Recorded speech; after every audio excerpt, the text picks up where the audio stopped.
is me, Josh, and I'm here for the second week of our new series, the Double Dog Dare series. Speaking of Double Dog Dares, if any of your parents voted for me for the dance-off, I ask, why would you hurt me so?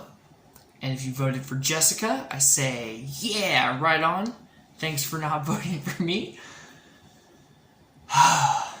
Anyway, the first week, we learned about Noah, and for the second week, we're going to be learning about the Tower of Babel. And from the Bible, we don't know much about that tower. And before we get started with that story, I'm going to talk about a tower that we know more about to get a sense of what a big, magnificent tower is supposed to be.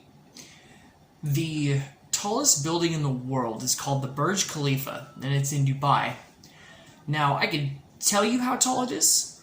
It's 2,717 feet tall. But if you listen to my lesson on the planets and space and stuff, you know that I like to have analogies to go with the numbers to get a sense of just how big that is. For those of you who have been to New York City, you've seen the Empire State Building. Now, the Burj Khalifa is almost twice as tall as the Empire State Building. It's really, really tall.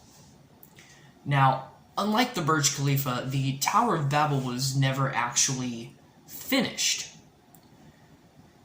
because the people dared to be bold, but not in a good way. The story of the Tower of Babel comes from Genesis 11, verses 1 through 9. Now I'm going to pause briefly. For those of you who want to join in, I've got Bible here opened up to Genesis 11, so I'm going to read the story of the Tower of Babel. Now the whole world had one language and a common speech. As men moved eastward, they found the plain in Shinar and settled there. They said to each other, "Come, let's make bricks and bake them thoroughly." They used brick instead of stone and tar for mortar. This is just describing the building materials to make the tower. Then they said, "Come, let us build ourselves a city with a tower that reaches to the heavens, so that we may make a name for ourselves and not be scattered over the face of the whole earth." Now, it doesn't sound like much is going wrong, but the people were instructed to scatter over the whole earth. They were instructed not to settle down in one place. So this is direct disobedience here. They're going to try and build something really huge in one spot, and that's not what God said to do. It's not what he said to do. The Lord came down to see the city and the tower that the men were building. And the Lord said, "If as one people speaking the same language they have begun to do this, then nothing they plan to do will be impossible for them. Come, let us go down and confuse their language so they will not understand each other." So the Lord scattered them from there all over the earth, and they stopped building the city. That is why it was called Babel, for there the Lord confused the language of the whole world. From there, the Lord scattered them over the face of the whole earth.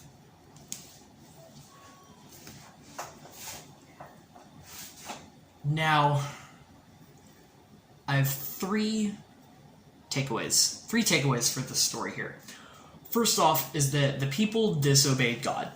They dared to be bold. They should not have done that.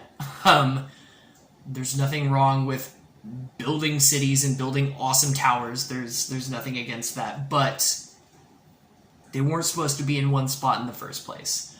The people wanted to put themselves first instead of putting God first.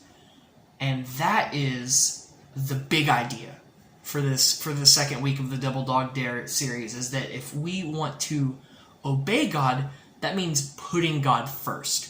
Now, the people in Genesis 11, they did not put God first. They put themselves first, which led them to the desire to build the city, build a great tower, to stay in one place. And they were punished for that. But the punishment is also it's also loving, because God, I mean, last week we talked about Noah. God flooded the whole earth, and he was like, we're just going to wipe out everyone that's not Noah and company. Everyone else is going to die. And God could very easily stop them from making a tower in the same way.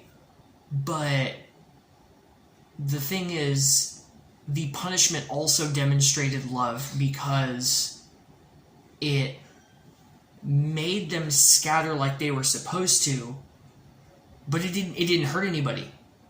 It didn't hurt anybody. They just had to stop their foolishness and go scatter like they were supposed to in the first place. No people were harmed during this version of punishment. And I think that's really important to recognize, because just imagine working on a project with somebody and you did not speak the same language as them, building an entire city, a whole tower. It would be a very tall order for people who do speak the same language as one another. I mean, I went to Germany a handful of years ago, and even ordering food at a cafe was so hard because I knew so little German, and I just had to wave my hands and point at things that I wanted to eat, and it was a really tough week. I could not imagine building an entire city with that sort of restriction, but that's what happened to the people because they were disobeying. The big idea this week is what I want to leave you with before I go. If we want to obey God, we have to put God first.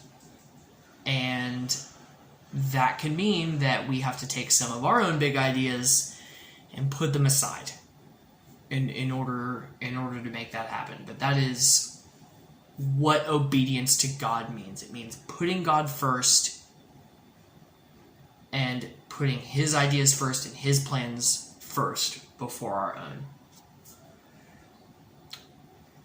God bless. Have a great morning.